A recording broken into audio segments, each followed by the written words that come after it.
Oremos. Padre Celestial, te damos gracias en este día por el privilegio de encontrarnos en este lugar con el único fin de escuchar tu voz a través del estudio de tu santa palabra.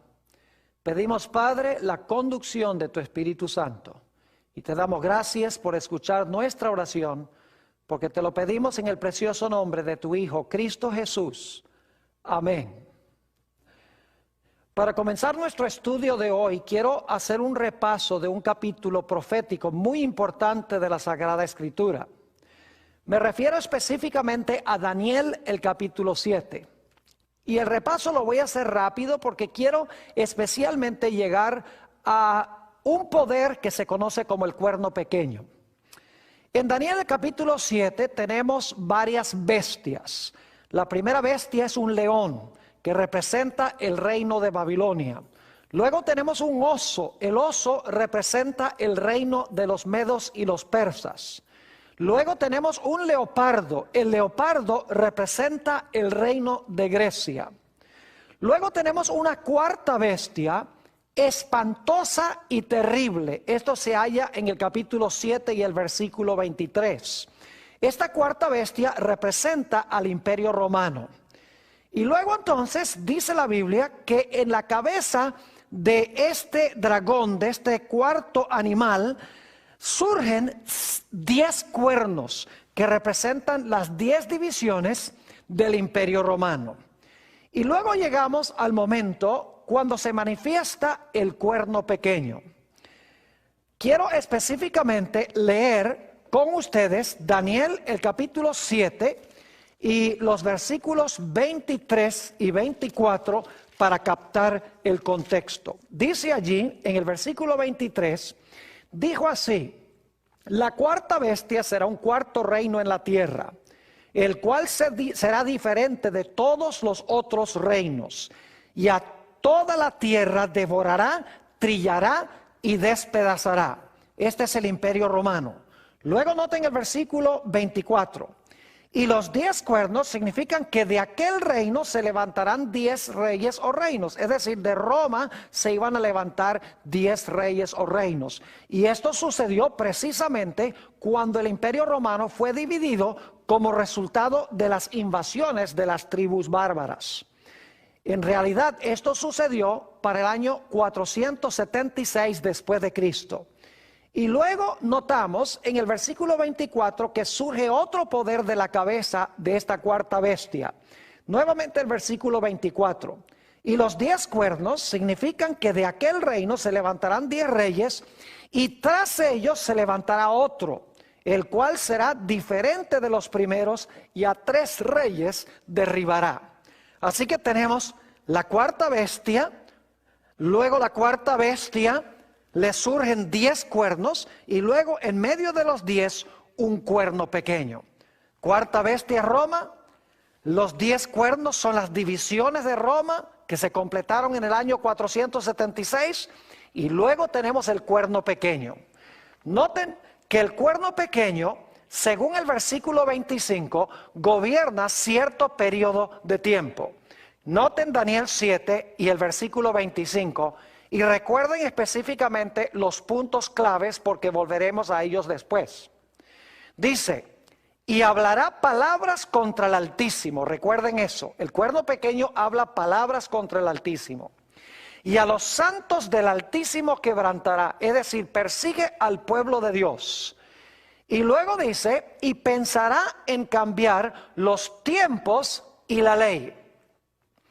Y entonces nos dice cuál será su periodo de dominio cuando declara en la última parte del versículo 25, y serán entregados en su mano hasta tiempo, tiempos y la mitad de un tiempo.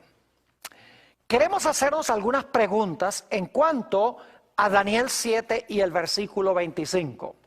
Primero, ¿qué representa el cuerno pequeño? Segundo, ¿qué significa cambiar los tiempos y la ley? Ahora, debo decirles que en las profecías un día equivale a un año.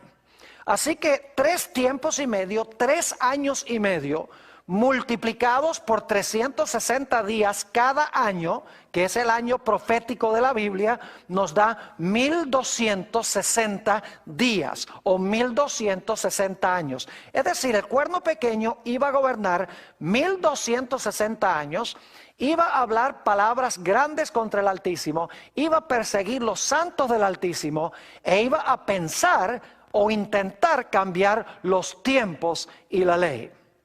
Ahora, mirando la historia, no cabe duda alguna de que este cuerno pequeño representa otra Roma, porque sale de la cabeza de la cuarta bestia que representa Roma. Es decir, este cuerno pequeño que gobernó 1260 años representa a Roma papal o al papado. Ahora, queremos estudiar qué significa el cambio de los tiempos y la ley. Para hacerlo, quiero invitarles que regresen conmigo a Daniel el capítulo 2 y el versículo 21. Daniel 2 y el versículo 21. En este versículo se nos dice que Dios hace tres cosas. Muy importante recordar estas tres cosas.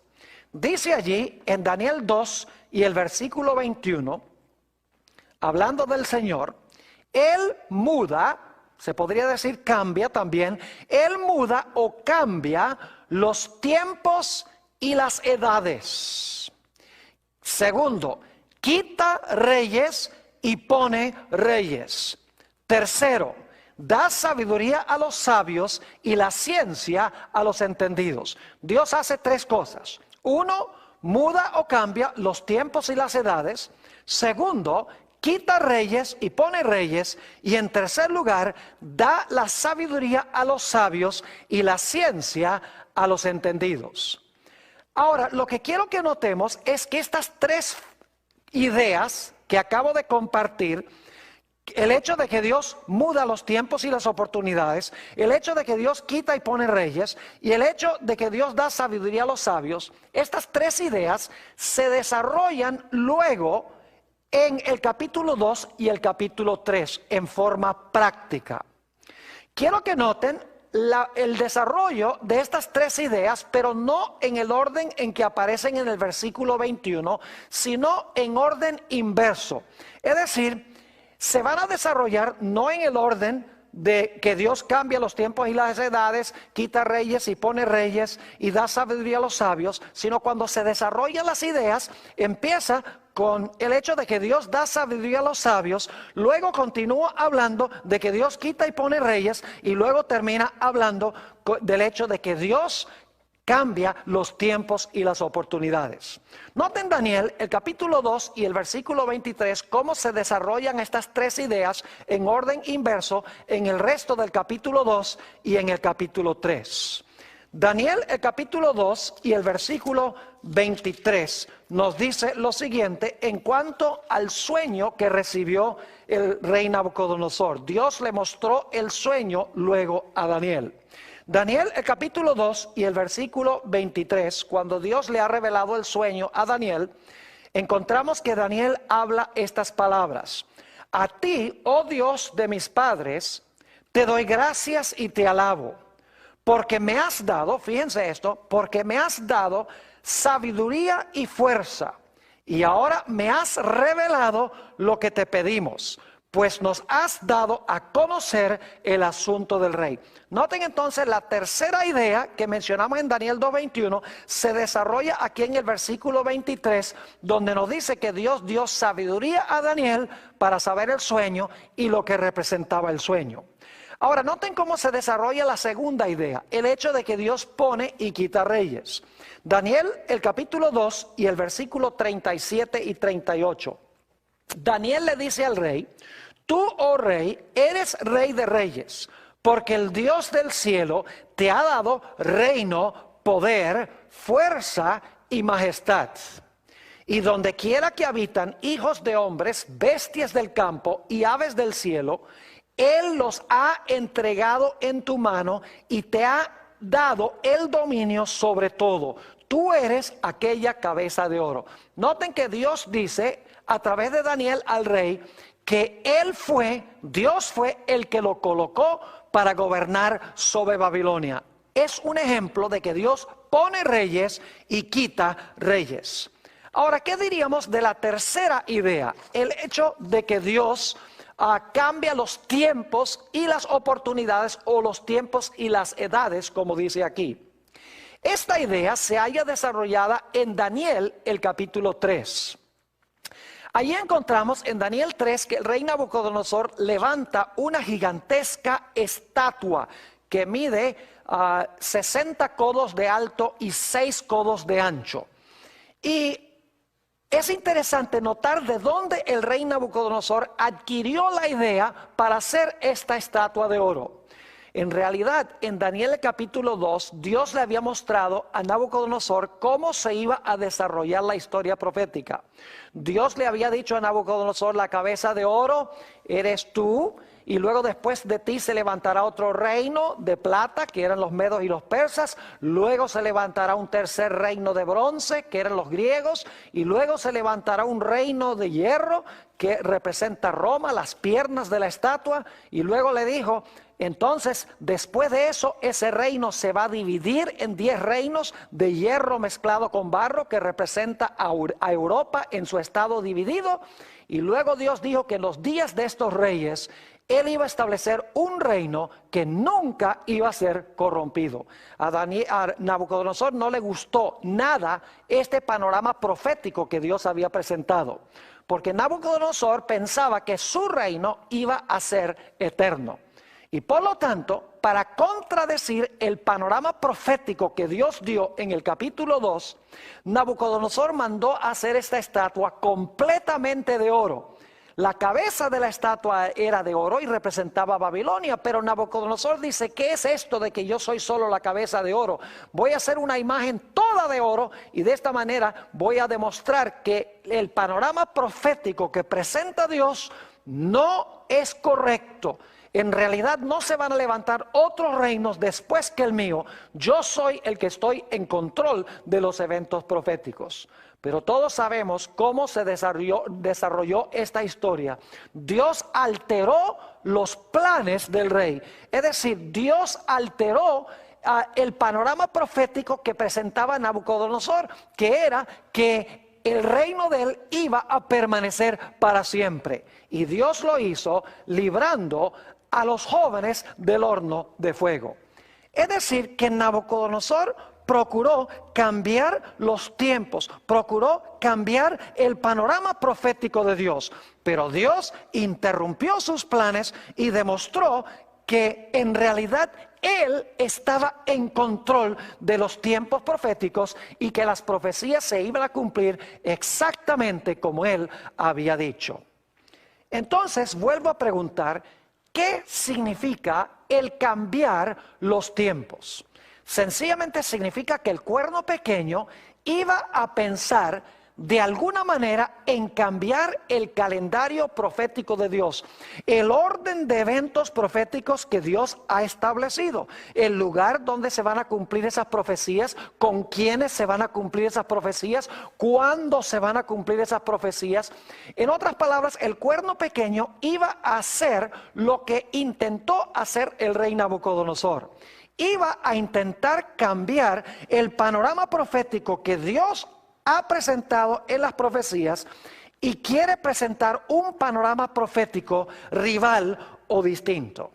Ahora quiero leer algunos versículos de la Biblia a donde se usa la palabra tiempos, porque necesitamos entender que cuando dice la Biblia que el cuerno pequeño iba a pensar cambiar los tiempos, no está hablando de tiempo de calendario, no está hablando de horas y de días en forma común y corriente. En realidad, cuando usa la palabra tiempos, está hablando de los eventos proféticos que Dios ha colocado en su calendario. Es decir, el cuerno pequeño iba a pensar cambiar en alguna forma el orden de eventos que Dios ha establecido, que se van a ocurrir de acuerdo a su calendario profético. Quiero que noten en primer lugar que el periodo de dominio del cuerno pequeño se expresa como tiempo tiempos y la mitad de un tiempo. Fíjense allí que se usa la palabra tiempo y tiempos para referirse al periodo de dominio del cuerno pequeño. Es decir, la expresión tiempo, tiempos, la mitad de un tiempo, tiene que ver con eventos proféticos. También en Daniel 4 y el versículo 25, encontramos que cuando Nabucodonosor enloqueció por 7 años, Dios expresó ese periodo profético en cuanto a lo que iba a ocurrir con Nabucodonosor con la palabra tiempos. Es decir, la palabra tiempos denotaba un evento profético. Noten Daniel 4 y el versículo 25. Dice Daniel al rey que te echarán de entre los hombres y con las bestias del campo será tu morada. Y con la hierba del campo te apacentarán como a los bueyes. Y con el rocío del cielo serás bañado. Y ahora escuchen. Y 7 tiempos pasarán sobre ti. Fíjense que la palabra tiempos se usan para describir un evento profético futuro. Dice, y 7 tiempos pasarán sobre ti hasta que conozcas que el Altísimo tiene dominio en el reino de los hombres y que lo da a quien Él quiere.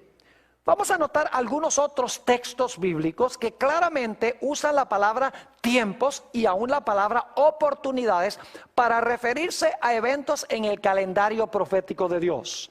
Hechos 1 y el versículo 6 y 7.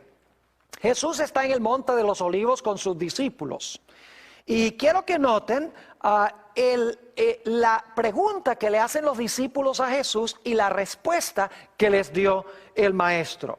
Dice en Hechos 1 y el versículo 6, entonces los que se habían reunido le preguntaron diciendo, Señor, ¿restaurarás el reino a Israel en este tiempo? Es decir, ha llegado el momento en el calendario profético de Dios para establecer el reino con Israel. Noten la respuesta de Jesús en el versículo 7. Y les dijo, no os toca a vosotros saber los tiempos o las sazones. Fíjense que es similar la expresión a la que encontramos en Daniel 2:21. Dice, no os toca a vosotros saber los tiempos o las sazones que el Padre puso en su sola potestad. Es decir, no es para ustedes saber si ha llegado el momento en el calendario profético de Dios para que Él restaure el reino a Israel. Lo que sí pueden saber, les dijo Jesús en el versículo 8, pero recibiréis poder cuando haya venido sobre vosotros el Espíritu Santo y me seréis testigos en Jerusalén, en Judea, en Samaria y hasta lo último de la tierra. Nuevamente el Señor Jesucristo usó la expresión tiempos y sazones para referirse a un evento profético en el calendario de Dios. Noten también Primera de Tesalonicenses, el capítulo 5 y el versículo 1. Primera de Tesalonicenses, el capítulo 5 y el versículo 1. Aquí el apóstol Pablo está hablando del cierre de la puerta de la gracia y de la venida del Señor Jesús. Dice el apóstol Pablo, pero acerca de los tiempos, aquí está otra vez, acerca de los tiempos y las ocasiones, no tenéis necesidad, hermanos, de que yo os escriba. Y luego procede a hablar de la venida de Jesús para cerrar la puerta de la gracia como la venida del ladrón en la noche. Es decir, nuevamente se usa la palabra tiempos y también la palabra ocasiones u oportunidades para referirse a eventos que Dios ha establecido en su calendario profético. También vamos a notar Hechos, el capítulo 3 y el versículo 19 hasta el versículo 21. Hechos 3, 19 al 21. Dice aquí el apóstol Pedro en el día del Pentecostés, así que arrepentíos y convertíos, para que sean borrados vuestros pecados, para que vengan de la presencia del Señor tiempos de refrigerio. Fíjense que está hablando del derramamiento final del Espíritu Santo en la historia del mundo y se refiere a este evento con la expresión tiempos de refrigerio. Y Él envíe a Jesucristo que os fue antes anunciado, Aquí en desierto es necesario que el cielo reciba, ahora escuchen esto, hasta los tiempos de la restauración de todas las cosas de que habló Dios por boca de sus santos profetas que han sido desde el tiempo antiguo. Nuevamente, 2 veces en estos versículos se usa la palabra tiempos para referirse a eventos en el calendario profético de Dios. El primer uso describe el derramamiento final del Espíritu Santo, y la segunda expresión, tiempos, se usa en relación con la restauración de todas las cosas en la segunda venida de Jesús. También se usa en las profecías la palabra tiempo en singular para referirse a eventos proféticos. Noten Mateo, el capítulo 26 y el versículo 18. Mateo 26 y el versículo 18. Esto se está realizando en realidad en la fiesta de la Pascua que está por llegar. Dice, y él dijo: id a la ciudad a cierto hombre y decidle: el maestro dice, mi tiempo está cerca. En tu casa celebraré la Pascua con mis discípulos. Fíjense que Jesús dice, mi tiempo está cerca. Jesús se está refiriendo aquí al momento en el calendario de Dios cuando Él debía morir en la cruz. En realidad, en la profecía de las 70 semanas de Daniel, el capítulo 9, nos dice que en toda la mitad de esa última semana el Mesías iba a ser cortado, el Mesías iba a morir. Y Jesús tenía que morir en el mismo día en que se celebraba la fiesta de la Pascua, en el día 14 de Nisan. Es decir, Jesús, cuando usa la palabra tiempo, mi tiempo está cerca, se está refiriendo a un evento fijo en el calendario de Dios. Noten Lucas, el capítulo 21 y el versículo 24, otra vez se usa la palabra tiempos para describir un evento profético. Está hablando aquí de la dispersión de los judíos y cuándo va a terminar la dispersión del Israel de Dios. Dice, y caerán a filo de espada y serán llevados cautivos a todas las naciones. Y Jerusalén será hollada por los gentiles, ahora escuchen, hasta que los tiempos de los gentiles se cumplan. Fíjense que aquí se usa la expresión hasta que los tiempos de los gentiles se cumplan. Ahora surge la pregunta, ¿cuántos son los tiempos de los gentiles? ¿Será que Dios ha establecido un periodo de tiempo específico en su calendario que se describe como tiempos de los gentiles? Claro que sí. Quiero que noten en Lucas 21, 24 que hay varios elementos. En primer lugar, nos habla de Jerusalén. En segundo lugar, nos dice que será hollada. En tercer lugar, nos dice que será hollada por los gentiles. Y en cuarto lugar, será hasta que los tiempos de los gentiles se cumplan. Ahora fíjense Apocalipsis 11, 2 y 3, a donde aparecen las mismas 4 ideas, pero no usa la palabra tiempos en forma indefinida, sino que da un periodo de tiempo específico. Dice allí en Apocalipsis 11, 2 y 3, pero el patio que está fuera del templo, déjalo aparte y no lo midas, porque ha sido entregado a los gentiles. Fíjense el primer elemento, ha sido entregado a los gentiles.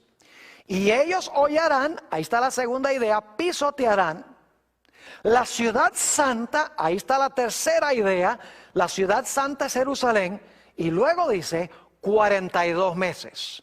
Es decir, que la palabra tiempos en Lucas 21, 24 se está refiriendo a los 42 meses de Apocalipsis 11 y el versículo 3. Es decir, la palabra tiempos en la expresión tiempos de los gentiles se refiere a un periodo profético exacto que Dios ha colocado en su calendario. Vamos a notar algunos otros textos más. Marcos, el capítulo 1 y el versículo 15, Jesús se acaba de bautizar y está por comenzar su ministerio. Dicho sea de paso, la profecía de Daniel 9 de las 70 semanas también daba la fecha exacta en que el Mesías iba a ser ungido o bautizado para comenzar su ministerio. Dice en Marcos 1 y el versículo 15, Después que Juan fue encarcelado, Jesús vino a Galilea predicando el evangelio del reino de Dios, diciendo, se acababa de bautizar, diciendo, el tiempo se ha cumplido y el reino de los cielos se ha acercado. Arrepentíos y creed en el evangelio. Fíjense que la profecía de las 70 semanas, por lo menos el inicio de la última semana, se había cumplido. Jesús había sido bautizado y aquí Jesús dice, el tiempo se ha cumplido. Otra vez la palabra tiempo se usa para describir un evento en el calendario profético de Dios. Notemos también Hechos, el capítulo 17 y el versículo 26. Hechos 17 y el versículo 26. Aquí nos dice que Dios tiene un calendario que ha prefijado desde antes que las cosas ocurran. Dice el apóstol Pablo hablando a los filósofos en Grecia, y de una sangre ha hecho todo el linaje de los hombres para que habiten sobre toda la faz de la tierra, y les ha, noten esto, les ha prefijado el orden de los tiempos y los límites de su habitación. Noten también Gálatas, el capítulo 4 y el versículo 4. Vez tras vez, mis amigos, la palabra tiempos y el singular tiempo se refiere a eventos en el calendario profético de Dios. Dice en Gálatas 4 y el versículo 4, pero cuando vino el cumplimiento del tiempo, es decir, cuando vino el momento en el calendario de Dios preciso, Dios envió a su Hijo, nacido de mujer y nacido bajo la ley. Nuevamente nos habla del cumplimiento del tiempo, un evento específico en el calendario profético de Dios. Noten también Apocalipsis, el capítulo 12 y el versículo 14. Nuevamente la palabra tiempo, la palabra tiempos, medio tiempo, tiene que ver con eventos proféticos. Dice allí en Apocalipsis 12 y el versículo 14, hablando de la iglesia perseguida durante la Edad Media, y se le dieron a la mujer las dos alas de gran águila, para que volase de delante de la serpiente al desierto, a su lugar, donde es sustentada por un tiempo y tiempos y la mitad de un tiempo. Noten otra vez que las palabras tiempo, tiempos, medio tiempo, se refiere al poder, al tiempo del dominio del poder papal, del poder del cuerno pequeño, cuando la iglesia de Dios iba a huir al desierto, según dice aquí. Leamos, aunque sea un texto más que usa la palabra tiempo para referirse a eventos proféticos de Dios. En Apocalipsis 10:6 nos está hablando del hecho de que ya iban a concluir los tiempos proféticos. Es decir, no hay ninguna profecía de tiempo en la Biblia que aún se cumple después de lo que se describe en Apocalipsis 10 y el versículo 6.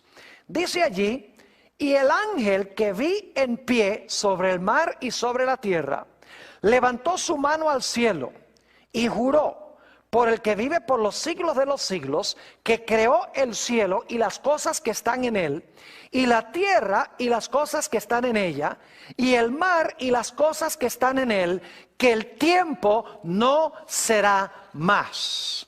Ahora, esto no puede estar refiriéndose al fin de la historia, cuando dice que el tiempo no será más.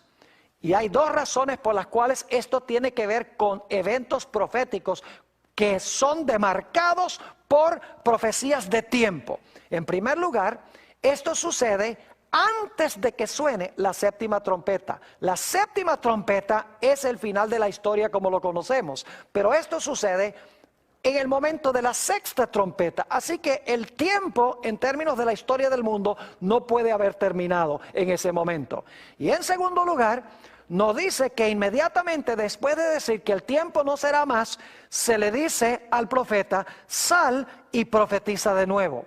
Si el mundo se hubiera acabado, si la expresión el tiempo no será más significa que no va a haber más historia, entonces, ¿cómo es que se le dice a Juan, sal y profetiza de nuevo? Obviamente, esto está hablando de la conclusión de los tiempos proféticos, de profecías que tienen que ver con tiempo específico. La última profecía de tiempo que se cumplió es la de Daniel 8:14, hasta 2300 días y el santuario será purificado. Ahora volvemos otra vez a la idea de que el cuerno pequeño pensó que podía cambiar los tiempos y la ley.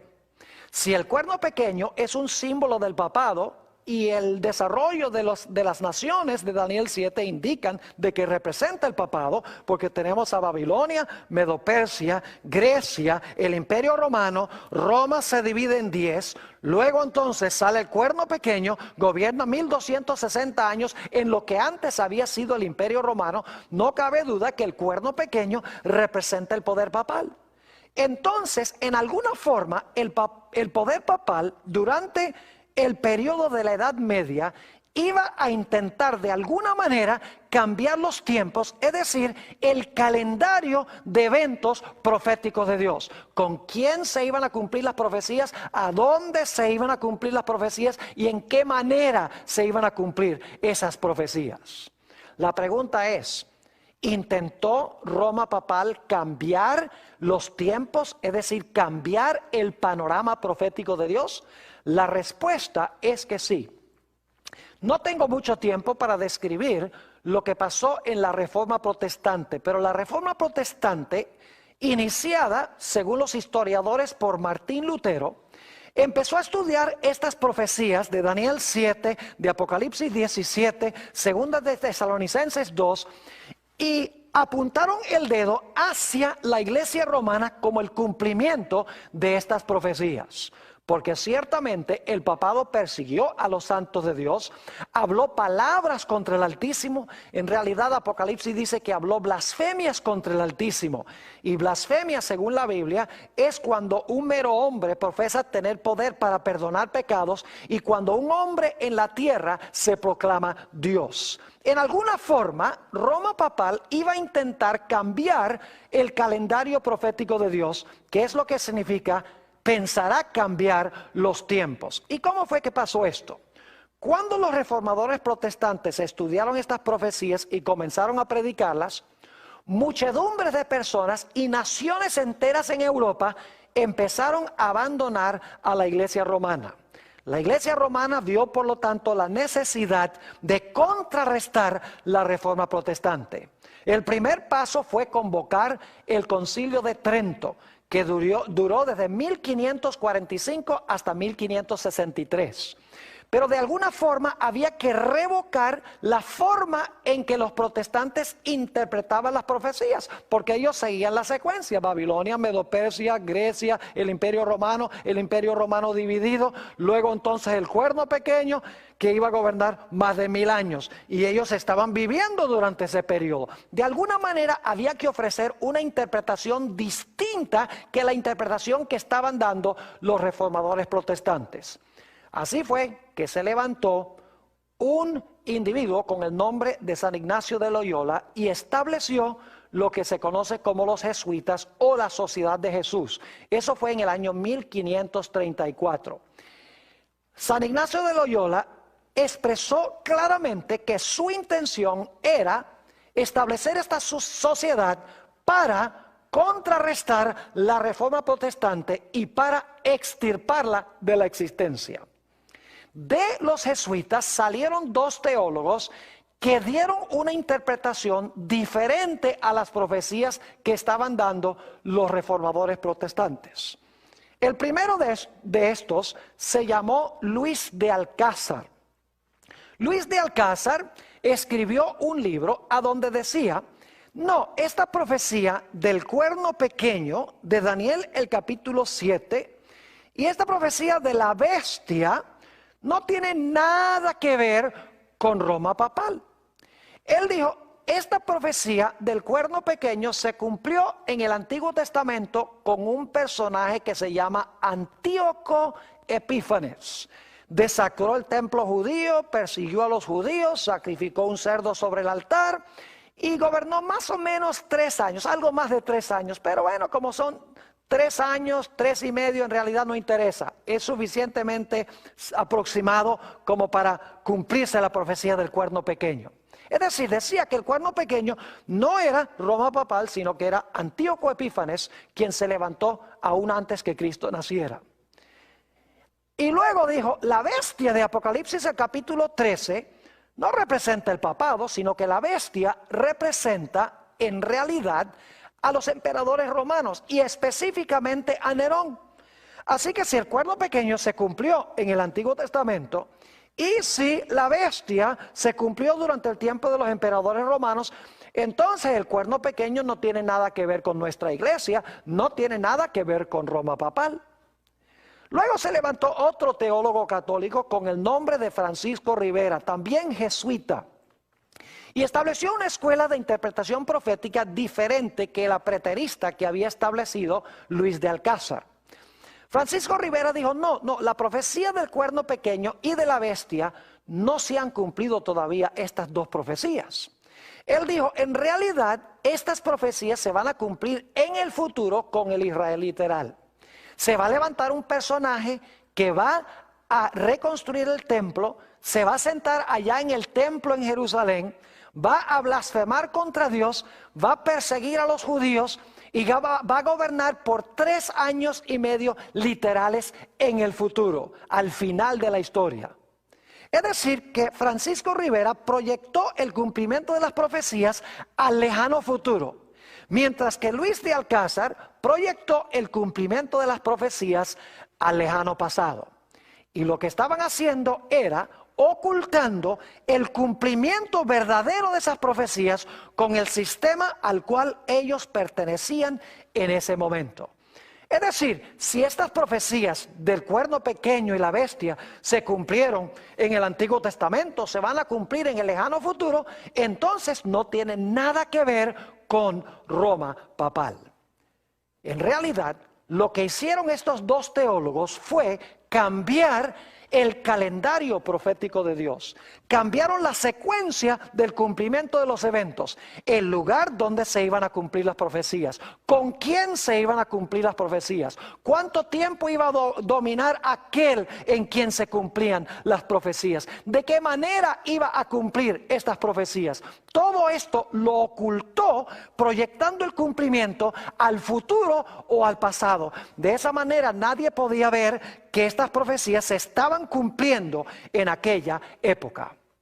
Pero Dios profetizó que cuando llegara este tiempo a su fin, el tiempos y la mitad de un tiempo, Dios iba a levantar a un pueblo que iba a contrarrestar estas dos cosas que intentó cambiar el cuerno pequeño. Noten Apocalipsis, el capítulo 12 y el versículo 17. Apocalipsis, el capítulo 12 y el versículo 17. El contexto indica que este versículo se está cumpliendo inmediatamente después del versículo 14 al 16, donde habla de los 1260 días o los 1260 años. Es decir, apenas terminan los 1260 años, se cumple este versículo que voy a leer. Dice allí en Apocalipsis 12, 17, entonces el dragón se llenó de ira contra la mujer. El dragón es Satanás, la mujer representa a la iglesia. Y se fue a hacer guerra contra el resto de la descendencia de ella. Y ahora noten las dos características: los que guardan los mandamientos de Dios y tienen el testimonio de Jesucristo. ¿Qué dos cosas intentó hacer el cuerno pequeño? Pensó que podía cambiar los tiempos y la ley.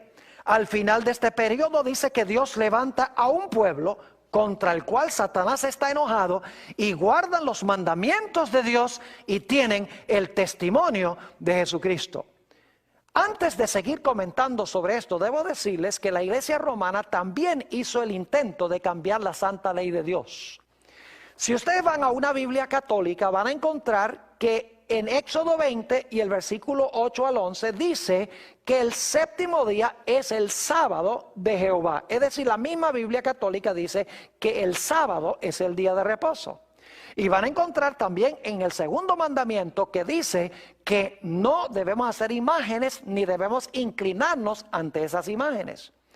Pero si ustedes van a los catecismos católicos, van a descubrir que en los catecismos no aparece un comentario sobre el segundo mandamiento. El segundo mandamiento es sustraído de la santa ley de Dios. Y claro, cuando uno saca el segundo mandamiento, uno queda nada más con 9.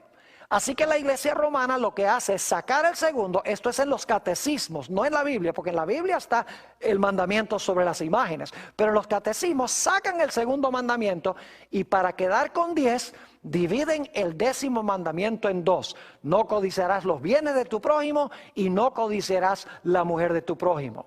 Pero también en los catecismos dice que el mandamiento del sábado sencillamente significa santificar las fiestas. En realidad el cuarto mandamiento dice que el séptimo día es sábado de Jehová tu Dios.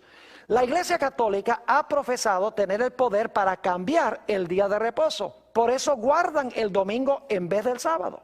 Es decir, que la Iglesia romana pensó que podía cambiar la ley de Dios, sustrayendo el segundo mandamiento en los catecismos y poniendo el domingo como día de reposo, y procuró cambiar también los tiempos proféticos de Dios, cómo se iban a cumplir las profecías, estableciendo un método de interpretación preterista y estableciendo un método de interpretación futurista.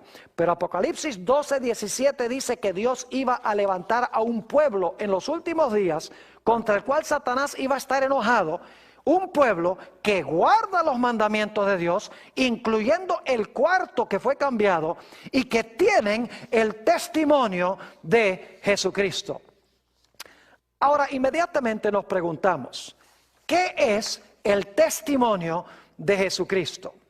Bueno, noten lo que dice Apocalipsis, el capítulo 19 y el versículo 10. Apocalipsis 19 y el versículo 10. Aquí está hablando de Juan, quien se postra delante de un ángel que viene a él. Dice, y yo me postré a sus pies para adorarle. Y él me dijo, mira, no lo hagas. Yo soy consiervo tuyo y de tus hermanos que retienen el testimonio de Jesús. Adora a Dios porque el testimonio de Jesús es el espíritu de la profecía. Ahora sabemos que la expresión en Apocalipsis 12:17, donde dice que el remanente tendrá el testimonio de Jesucristo, significa que iba a tener el espíritu de profecía o iba a tener en su medio el don de profecía. Es decir, después de los 1260 años, Dios iba a levantar a un pueblo que iba a tener dos características para contrarrestar las dos cosas que intentó hacer el cuerno pequeño. En primer lugar, iban a guardar los mandamientos de Dios, incluyendo el mandamiento que intentó cambiar el cuerno pequeño. Iban a tener también el espíritu de profecía para corregir, como veremos, el cambio que procuró hacer el cuerno pequeño en los tiempos proféticos de Dios. Ahora, quiero que notemos lo que nos dice Apocalipsis 13 y el versículo 16 y 17. Apocalipsis 13, 16 y 17. Y debo decirles que en Apocalipsis 13 tenemos la misma secuencia que en Daniel 7. En Apocalipsis 13:2 dice que hay un león, hay un oso, hay un leopardo, hay un dragón que tiene 10 cuernos, y luego al dragón de 10 cuernos le da su autoridad a la bestia, así como de la cabeza del dragón salió un cuerno pequeño. Ahora, en Daniel 7, el énfasis es que durante los 1260 años, el cuerno pequeño iba a intentar cambiar los tiempos proféticos de Dios, el calendario profético de Dios, e iba a intentar cambiar la ley de Dios. Pero en el libro de Apocalipsis, el énfasis recae en lo que va a suceder en el futuro. Es decir, el cambio que hizo en la ley de Dios y el cambio en el calendario profético de Dios, en el tiempo del fin se iba a levantar para intentar cambiar eso, no solamente en Europa, sino a nivel global. Noten lo que dice Apocalipsis 13, 16 y 17. Dice, y hacía que a todos, pequeños y grandes, ricos y pobres, libres y esclavos, se les pusiese una marca en la mano derecha o en la frente, y que ninguno pudiese comprar ni vender, sino el que tuviese la marca, fíjense, el que tuviese la marca o el nombre de la bestia o el número de su nombre. Es decir, que esta bestia de Apocalipsis 13 iba a imponer la marca de la bestia. Ahora, ¿qué es la marca de la bestia? La marca de la bestia, y no tengo tiempo para entrar en todos los detalles, pero la marca de la bestia representa el cambio que se hizo en la santa ley de Dios. La iglesia romana dice, el cambio del día de reposo es nuestra marca de autoridad. Porque si nosotros podemos cambiar la ley de Dios, significa que el poder nuestro no es solamente humano, sino que nuestro poder también es divino. Es decir, que en el tiempo del fin, dice aquí en Apocalipsis el capítulo 13, que la bestia iba a imponer su marca, que es el cambio en la ley de Dios, e iba a imponer su marca bajo pena de no poder comprar ni vender, y bajo pena también de muerte, si leen Apocalipsis 13 y el versículo 15.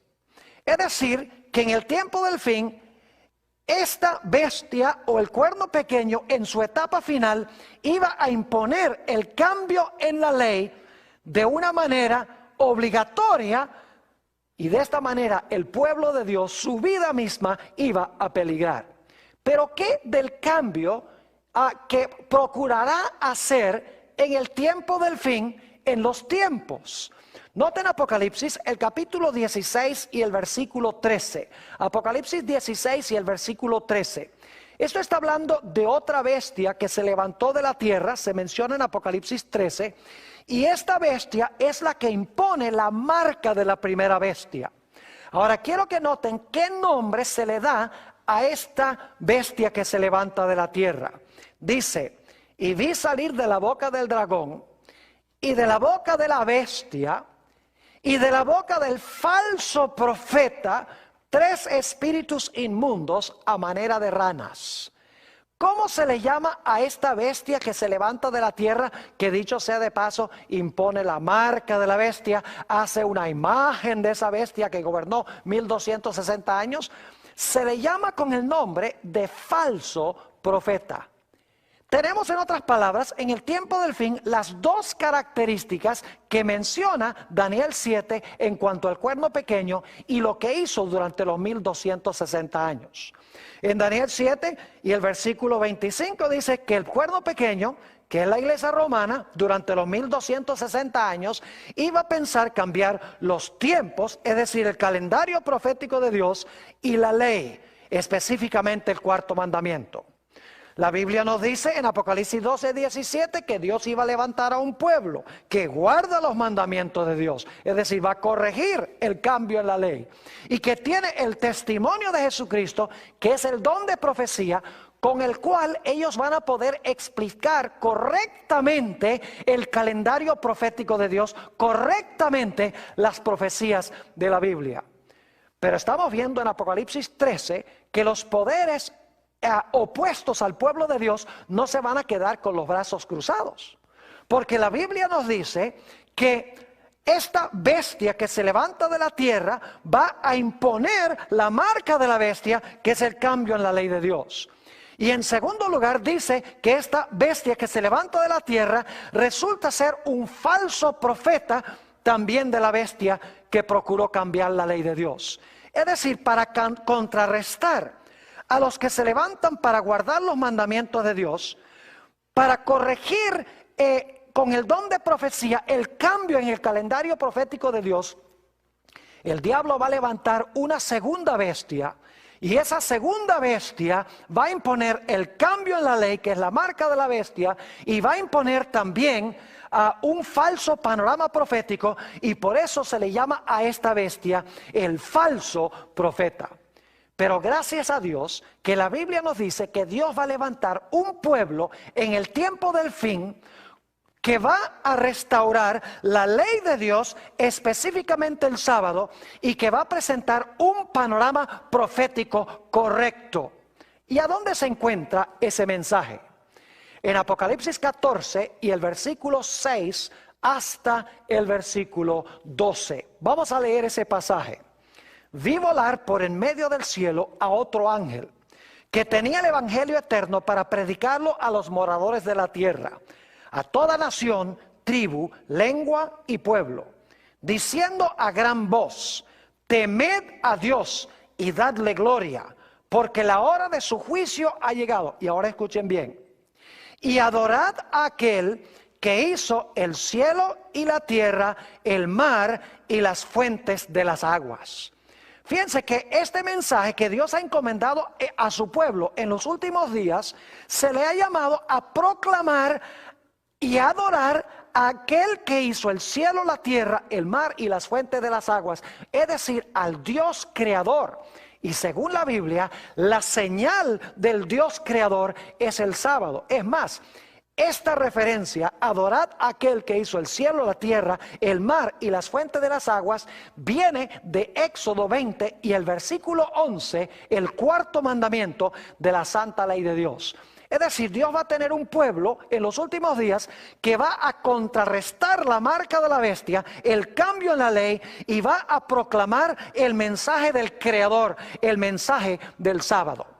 Pero ese pueblo también va a presentar un panorama correcto de las profecías. Note lo que sigue diciendo en Apocalipsis 14 y el versículo 8. Otro ángel le siguió diciendo: ha caído Babilonia, la gran ciudad, porque ha hecho beber a todas las naciones del vino del furor de su fornicación.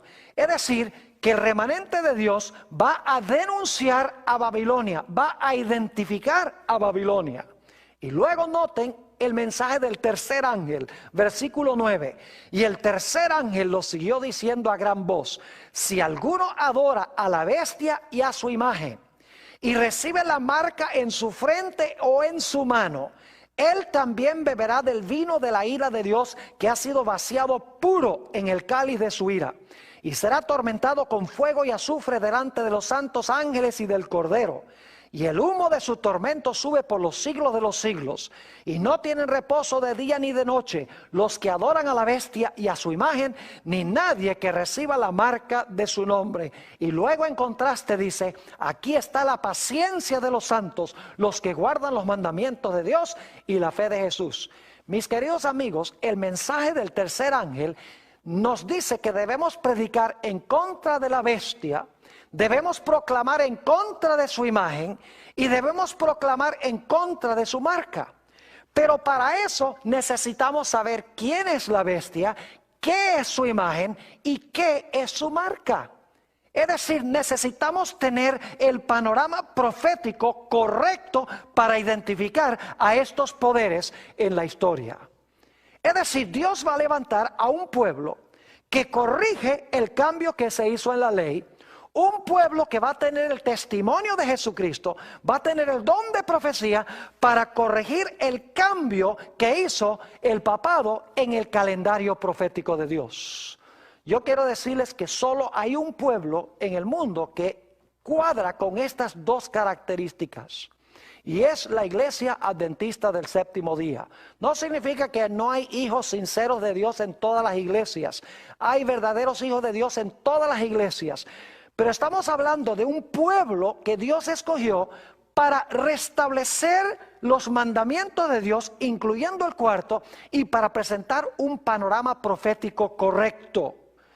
Ahora, la Iglesia Adventista del Séptimo Día, que se levantó alrededor del mismo tiempo que cayó esa bestia que procuró cambiar los tiempos y la ley, enseña a la Iglesia Adventista que debemos guardar todos los mandamientos de Dios, incluyendo el mandamiento del sábado.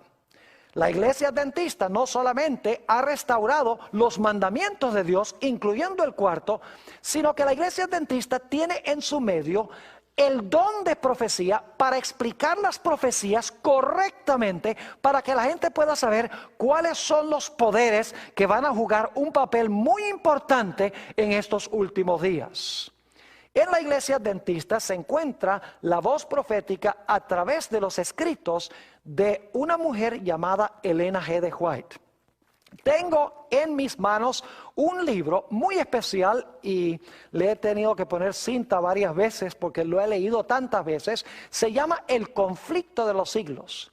Si ustedes quieren saber cómo se van a cumplir las profecías de la bestia, de su imagen, de su marca, etcétera, este libro les da la explicación correcta de todas estas profecías. Pero en este libro, la autora corre el telón y muestra quién es la bestia, quién es la imagen, cuál es la marca, de tal manera que el pueblo de Dios pueda estar listo para los grandes eventos que van a ocurrir muy pronto en el mundo. Así que en cortas cuentas, el cuerno pequeño, Roma papal, pensó que podía cambiar los tiempos o el calendario profético de Dios y la santa ley, específicamente el sábado. Al terminar ese periodo, Dios levantó a un pueblo que Satanás odia, que guarda los mandamientos de Dios, corrigiendo el cambio en la ley, y que tiene el testimonio de Jesucristo, que es el espíritu de profecía, este magnífico libro, El conflicto de los siglos. Pero los poderes del mundo no se van a quedar con los brazos cruzados. Se levanta una segunda bestia de la tierra para ayudar al papado a recuperar su poder. Esta bestia impone la marca de la bestia, que es el cambio en la ley de Dios. Y también va a ser el falso profeta de la bestia, predicando el mensaje profético que proclamó la bestia durante los 1260 años. Es decir, el cambio en el calendario profético de Dios. Pero Dios tampoco se puede quedar con los brazos cruzados, porque va a tener un pueblo que proclama los mensajes de los tres ángeles. El mensaje de que debemos adorar al Creador en su santo sábado. Y el mensaje de que debemos tener mucho cuidado de no seguir a la bestia, ni tampoco adorar a su imagen, ni recibir la marca o su señal. Que Dios nos bendiga en este día.